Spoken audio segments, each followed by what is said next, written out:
Queridos, estamos prontos para a palavra de Deus? Eu quero estudar a Bíblia com vocês agora. É a parte mais gostosa dessa noite, né? E eu quero orar com você e quero pedir mais uma vez a bênção e a presença do Espírito Santo. Vamos orar. Nosso Deus e Pai, nós vamos estudar agora uma história que ocorreu muito tempo atrás, mas ela fala muito ao nosso coração ainda hoje. E quero rogar-te que o Senhor nos ensine por meio dessa história. Em nome de Jesus, amém. Dois textos bíblicos vamos ler no livro de Atos. O primeiro deles, capítulo 17, versículo 30. Abra sua Bíblia nesse texto, Atos capítulo 17, versículo 30. Ok? Eu vou fazer algo aqui, queridos. Eu vou usar um suporte aqui, Anderson. Me ajuda aqui. Eu vou ficar melhor para mim, para poder me conectar com vocês. Vou usar essa mesinha aqui. A mesinha de suporte que eu usei. Acho que dá, né? Dá para vocês me verem. Ô, Anderson, ficou bom? Beleza? Porque eu vou colocar minha Bíblia aqui, certo? Tudo aqui é informal, certo? Nada de formalidade. E nós vamos estudar melhor a palavra de Deus, porque eu quero abrir a palavra. Tem alguns comentários aqui que eu já captei, já estudei muito esse assunto, e essa história ela é muito rica, e eu quero compartilhar com você, tá bom? Atos capítulo 17, versículo 30, é o primeiro texto que vamos ler. Tá? Esse é um texto conhecido também. Ele fala sobre a ignorância. Eu não conhecia, não sabia. Eu agi por ignorância. O pecado por ignorância é pecado? É pecado. E Jesus Cristo morreu pelos nossos pecados por ignorância. No Antigo Testamento, nós temos ali os sacrifícios, né, as ofertas que deveriam ser feitas pelos pecados de ignorância ou por ignorância. Certo? O pecado por ignorância ele tem consequências iguais ao outro, certo? Mas olha o que diz a palavra de Deus no versículo 30. Diz assim: ora, Deus não leva em conta os tempos da ignorância. Por que Deus não leva em conta os tempos da ignorância? Porque eu não sabia. Eu não tinha essa experiência. Então Deus, à medida que Ele me dá a oportunidade de conhecer o amor dEle e aceitar o seu amor, Ele considera a minha jornada espiritual a partir daí. Ok? Agora, bem na nossa arte, eu coloquei ali 3 homens, um tampando os olhos, outro tampando o ouvido, outro tampando a boca. Certo? Algumas vezes nós não queremos conhecer. Porque se nós não conhecermos, nós não seremos responsáveis. E aí? Como é que Deus age em relação a isso? Deus está batendo na sua porta, você está ouvindo Deus bater, Ele está batendo fortemente. Abra a porta, Valmir. Eu quero mudar a sua vida, quero revolucionar a sua vida. E eu sei que Deus vai fazer mudanças na minha vida. Eu não quero que Ele faça mudanças porque eu gosto da vida que eu tenho. E aí eu alego ignorância e não abro a porta para Jesus. Então eu não quero conhecer, não quero estudar a Bíblia, não quero me aprofundar, sou ignorante. Deus não me tratará mais como um ignorante. Por quê? Porque faltará para mim sinceridade. Então Deus não leva em conta o tempo da ignorância, mas Ele leva em conta, sim, a nossa sinceridade. O que Deus mais espera encontrar? Um coração sincero. Um coração sincero que reconheça a dependência dEle. Que reconheça que precisa dEle. Que reconheça que a palavra dEle é significativa, é importante. E eu quero aceitar a palavra de Deus, certo? Então Deus pode perdoar a minha ignorância, mas Deus não pode perdoar minha falta de sinceridade. Porque a minha falta de sinceridade revela que eu não aceito que Ele entre na minha vida. Porque eu quero permanecer da maneira como eu quero. Eu estou fechando os olhos para a palavra. Eu estou tampando os ouvidos. Se eu estou tampando os ouvidos para Deus, como é que eu ouvirei a voz de Deus? Se eu estou tampando a minha boca, né, eu não quero nem falar com Deus, não quero orar, eu acabarei cometendo o pecado imperdoável, que é o pecado da separação do Espírito Santo, ou a negação do Espírito Santo. Quando eu nego o Espírito Santo e retiro o Espírito Santo da minha vida, não tem como mais me arrepender. Por quê? O pecado contra o Espírito Santo é o único pecado imperdoável. Na quarta-feira, nesta live, nós vamos entrar nos pormenores deste pecado. O que é realmente este pecado contra o Espírito Santo? Mas hoje eu quero ler com vocês uma história que servirá até de introdução para esse assunto. Uma história que aconteceu também no livro de Atos, registrado aí um pouquinho antes do capítulo 5 agora. Volte um pouquinho aí algumas páginas, capítulo 5 de Atos, eu vou ler 11 versos, tá? Se concentra comigo na leitura, eu vou ler do verso 1 até o verso 11. Conta a história de um casal chamado Ananias e Safira. Tudo bem? Já abriu a sua Bíblia? Eu vou esperar um pouquinho então, tá? Abra a sua Bíblia. Eu estou em Atos, capítulo 5, versículos de 1 a 11. Vamos ler. Entretanto, certo homem chamado Ananias, com sua mulher Safira, vendeu uma propriedade. Mas, em acordo com sua mulher, reteve parte do preço e, levando o restante, depositou aos pés dos apóstolos. Então Pedro disse: Ananias, por que encheu Satanás o teu coração para que mentiste ao Espírito Santo, reservando parte do valor do campo, conservando-o, porventura, não seria teu? E vendido, não estaria em teu poder? Como, pois, assentaste no coração esse desígnio? Você não mentiu a homens, mas a Deus. Ouvindo essas palavras, Ananias caiu e morreu, sobrevindo grande temor sobre os ouvintes. Levantando-se os moços, cobriram-lhe o corpo e levaram para sepultá-lo. Quase 3 horas depois, entrou a mulher de Ananias, não sabendo o que ocorrera com seu marido. Versículo 8. Então Pedro, dirigindo-se a ela, perguntou-lhe: Diga-me, vendeste por tanto aquela terra? Ela respondeu: Sim, portanto. Tornou-lhe Pedro: Por quê? Por que entraste em acordo para tentar o Espírito do Senhor? Eis aí à porta os pés do que sepultaram o seu marido, e eles também te levarão. E no versículo 10, olha o que aconteceu. No mesmo instante, caiu ela aos pés de Pedro e morreu. Entrando os moços, acharam-na morta e levaram-na para sepultá-la, junto com seu marido. E o versículo 11 diz: E sobreveio grande temor a toda a igreja e todos quanto ouviram a notícia desses acontecimentos. Queridos, esse texto aqui é uma daquelas histórias trágicas da Bíblia. Muito trágica, certo? Essa é uma das histórias tristes da Bíblia. Um casal. E os dois morreram no mesmo dia, com diferença de 3 horas. Ela nem despediu-se do seu marido. Porque quando Pedro diz assim, você não ficou sabendo? Aí estão aí os pés daqueles que sepultaram o seu marido. Ele foi sepultado sem velório, sem nada. Sem cerimônia fúnebre, sem nada. Sepultaram o marido e depois disso ela também morreu. Essa decisão que Ananias e Safira tomaram de vender o lote, observe o que aconteceu aqui. Eles tinham um lote, eles decidiram vender o lote e entregar o dinheiro para a igreja, certo? Mas eles pensaram assim, eles não sabem o valor do lote, nós não falamos para ninguém quanto custou o lote, por quanto vendemos. Ao invés de dar todo o dinheiro do lote, vamos separar um pouco para nós e vamos entregar o resto. E quando entregaram, então, o dinheiro lá para os apóstolos, o apóstolo Pedro já sabia, porque o Espírito Santo tocou no coração dele e revelou para ele o que tinha acontecido. E ele então inquiriu, ele perguntou, por quanto vocês venderam o lote? E ele mentiu. E ele mentiu e falou o valor que ele estava entregando, não falou o valor total, porque ele tinha retido uma parte, certo? E agora Pedro falou assim, por que você mentiu? Esse lote não era todo seu?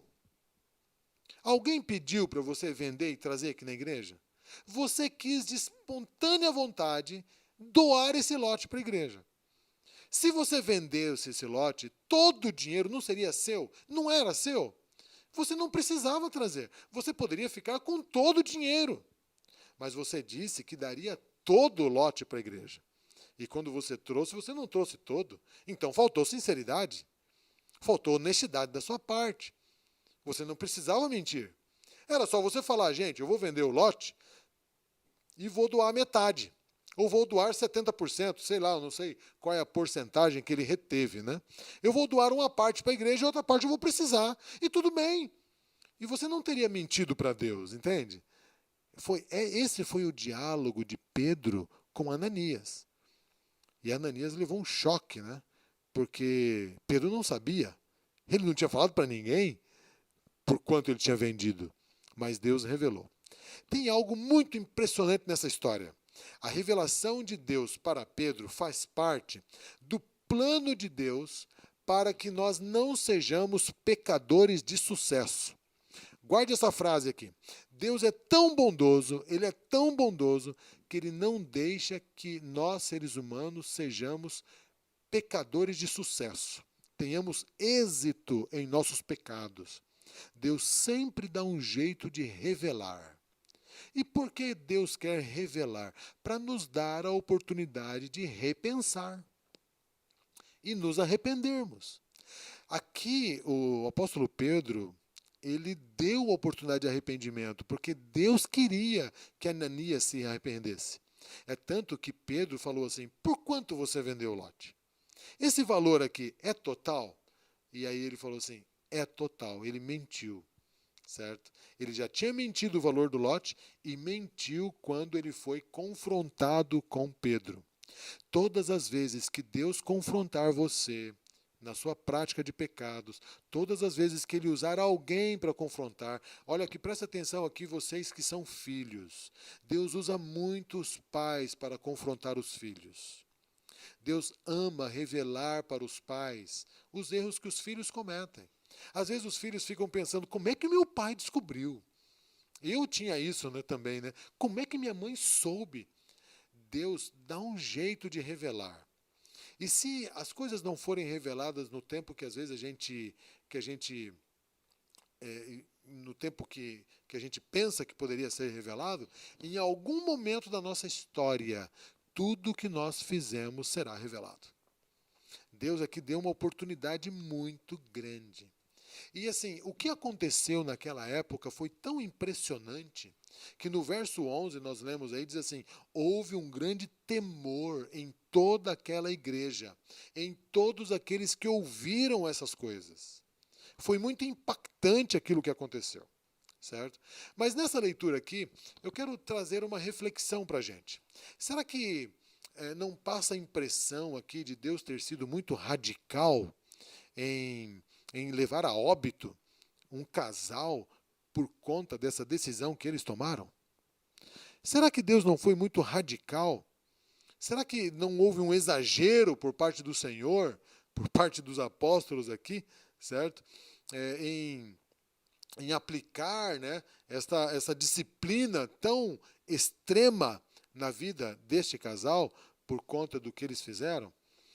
Bem, se nós observarmos o panorama da igreja daquele tempo, nós vamos entender a gravidade da decisão que aquele casal tomou. E eu quero passar para vocês aqui rapidamente um pouquinho do panorama da igreja daquele tempo. Veja, vamos para Atos, no capítulo 4, verso 32. Tá? Quero ler esse texto com você.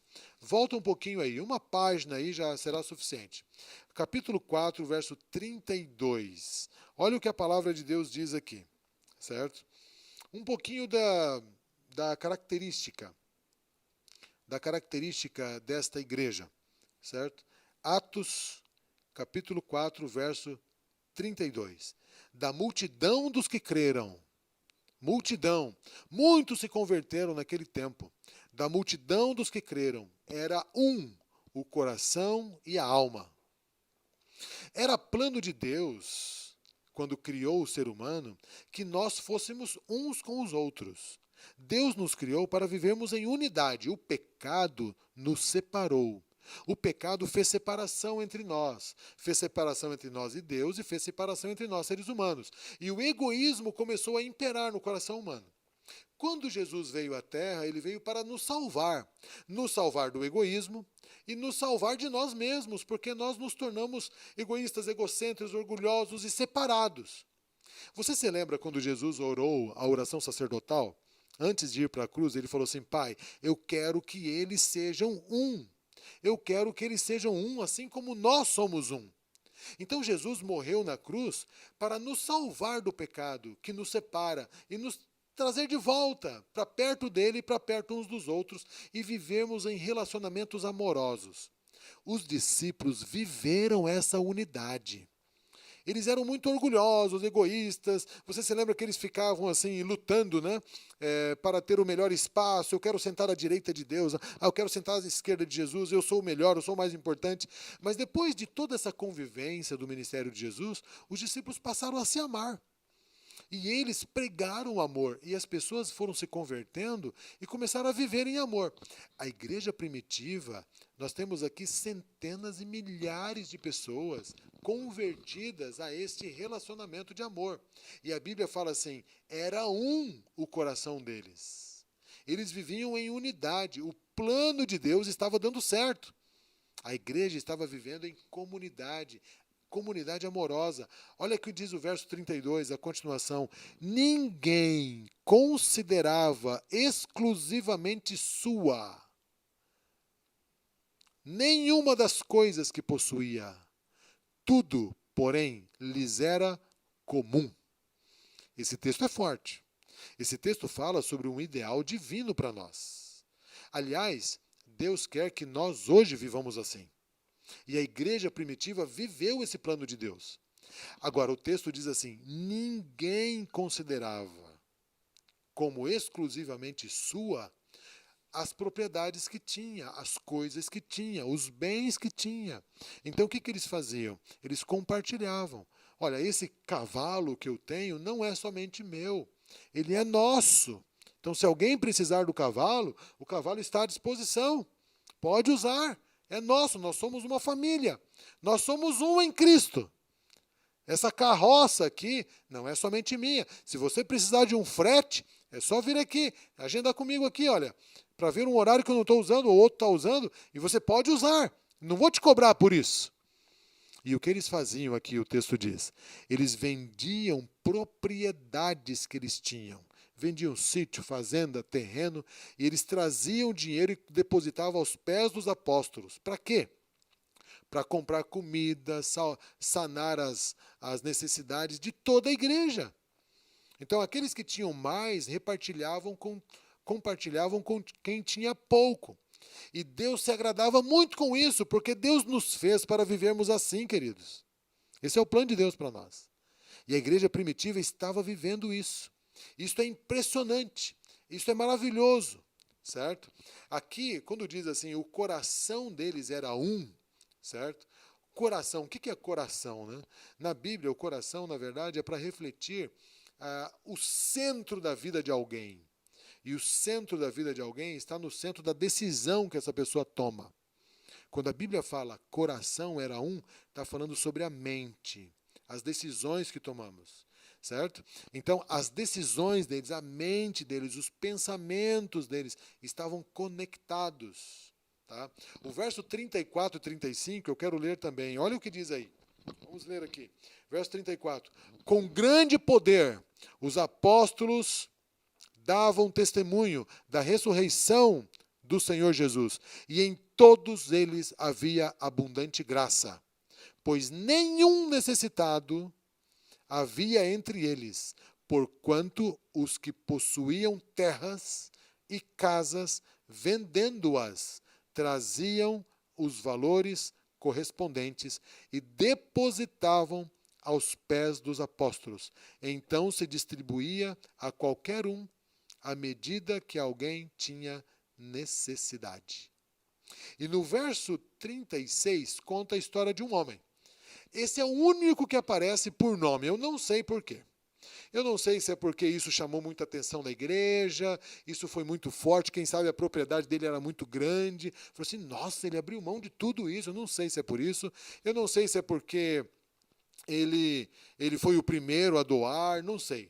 Mas a palavra de Deus conta que um senhor chamado Barnabé, ele fez uma doação substancial. E olha só o que diz aqui.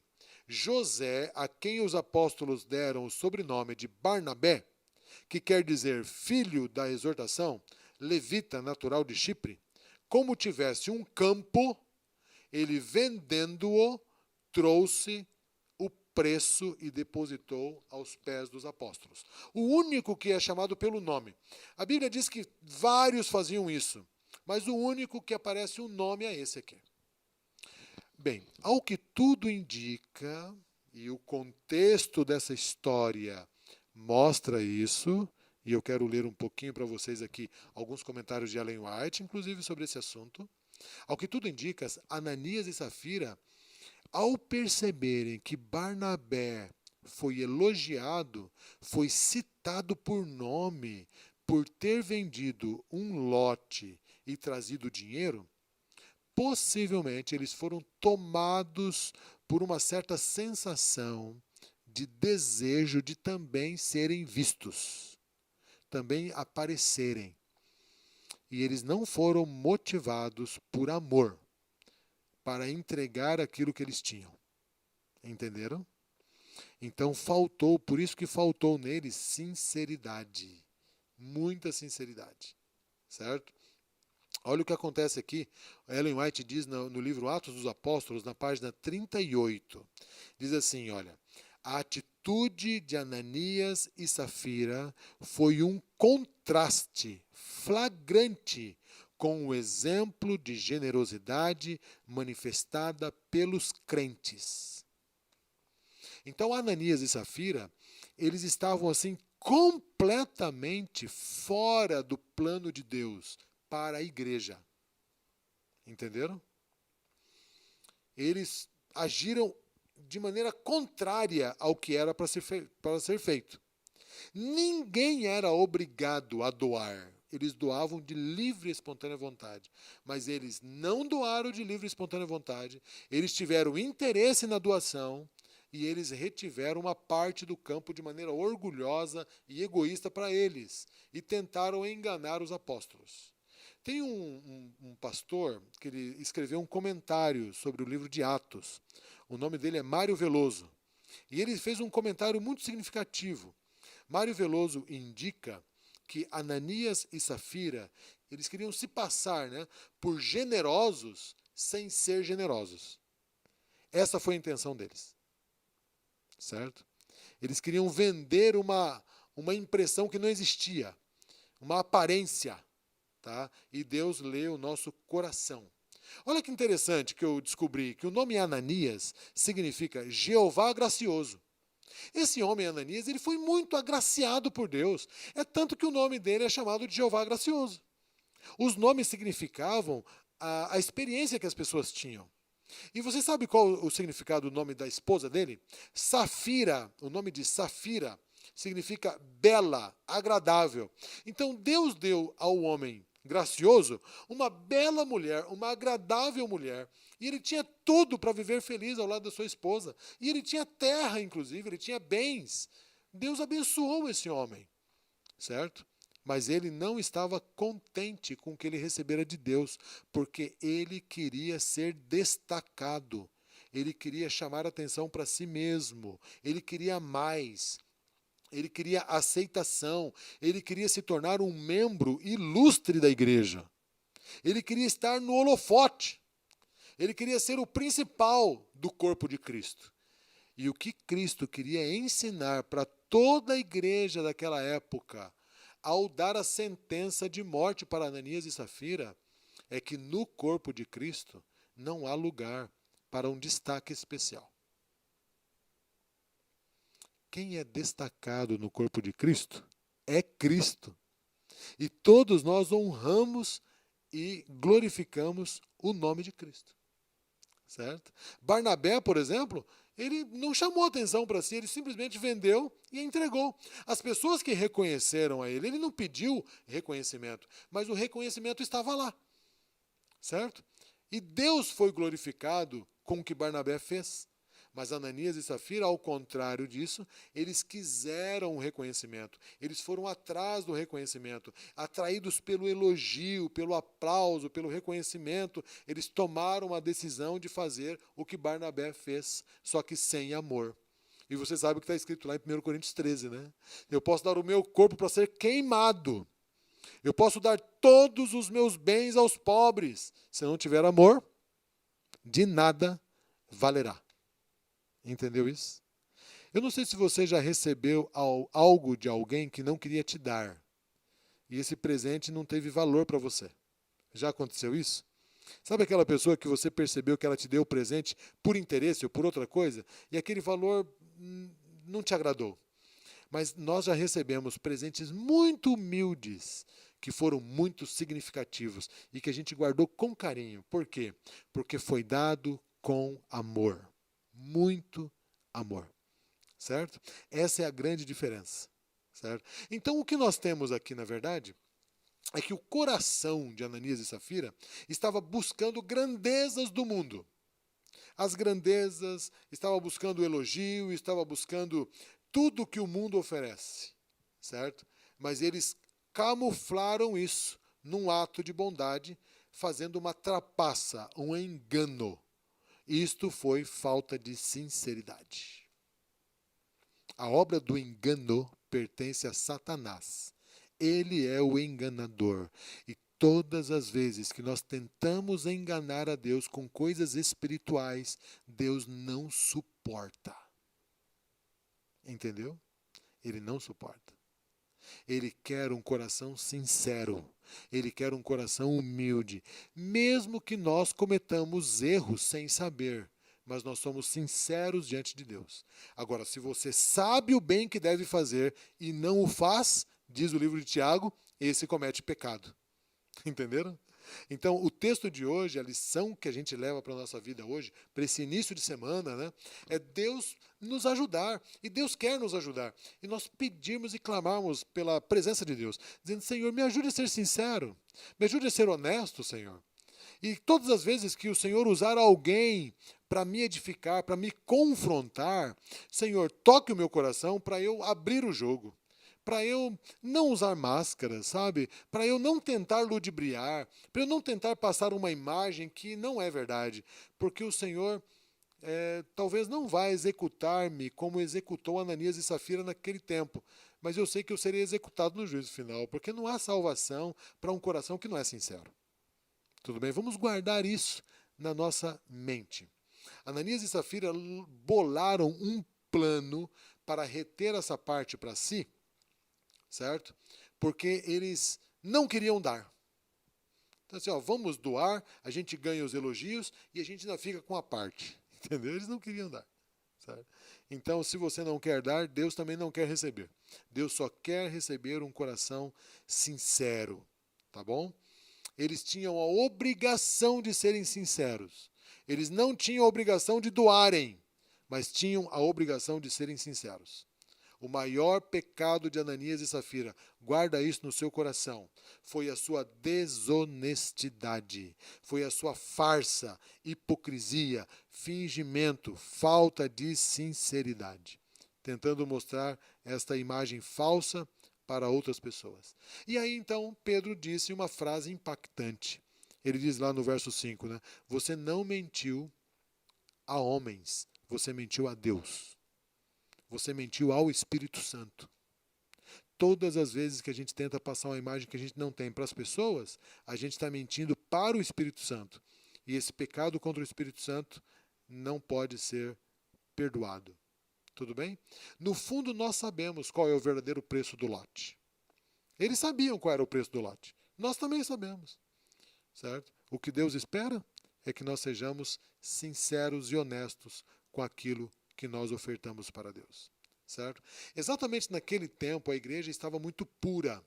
E a igreja não poderia ter essa mácula certo? Na sua história. E se Deus não tratasse com rigor Ananias e Safira, ele não ensinaria essa lição de honestidade para o restante dos membros. Os membros iam aceitar Ananias e Safira fazendo o que era errado perante eles, e a igreja ia ser contaminada com a influência deles. E Cristo quis mostrar que esse é o final das pessoas que não agem com sinceridade com Ele. Que lição extraordinária tivemos hoje, não é? É uma lição muito forte. Deixa o seu comentário aí. O que é que Deus falou ao seu coração no estudo de hoje? O que Deus está dizendo para você? Qual é a decisão que Deus está conduzindo você a tomar? Eu queria muito que você escrevesse aqui, eu quero ler. Daqui a pouquinho vai terminar aqui a live, os comentários ficam registrados e eu quero ler os comentários, quero interagir com você depois. O que Deus falou ao seu coração? O que o Espírito Santo te ensinou hoje nessa história de Ananias e Safira? Tá? Qual é a lição que você leva para a sua vida? Tudo bem? Você escreve aí para mim? Tá? Bem, nós temos aí alguns caminhos. Manter uma aparência ou assumir a nossa espiritualidade do jeito que ela é. Certo? Eu quero rogar a Deus que Deus nos ajude a nós sermos sinceros, honestos. Deus perdoa a nossa ignorância, certo? Mas a nossa falta de sinceridade vai nos levar a um caminho que muitas vezes não tem volta. Eu quero orar por você, certo? Vamos orar juntos. Vamos pedir a presença de Deus? Vamos pedir? Escreva aí, eu quero, pastor, que você ore por mim. Escreva, eu quero ser sincero, eu aceito a palavra de Deus. Diga aí, escreva aí no chat, tá? E nós vamos participar juntos. Maravilhoso Deus. Obrigado, Senhor, por essa história. Essa é uma história trágica, dramática, mas ainda bem que ela está na Bíblia, Senhor, porque ela pode se repetir conosco. E ela se repete todas as vezes que alguém tenta transmitir uma imagem que não é real, que não é honesta. Eu quero rogar em nome de Jesus que o Senhor nos ajude a sermos honestos, sinceros. E se errarmos, Senhor, que o Senhor nos ajude a reconhecermos o erro. Que o Espírito Santo promova em nós, provoque em nós o arrependimento sincero. Porque nós sabemos no fundo qual é o preço do lote. A gente sabe de fato quem somos e o que fazemos e o que pensamos. Ajude-nos a sermos honestos, a não tampar o sol com a peneira, Senhor. Toque o nosso coração. Use pessoas para nos confrontar, como Pedro foi usado para confrontar Ananias e Safira. E dá-nos o Espírito Santo para que não pecamos contra Ele. Em nome de Jesus. Amém. Queridos, foi bom estar com você. Deus abençoe a sua vida, a sua família e uma boa semana.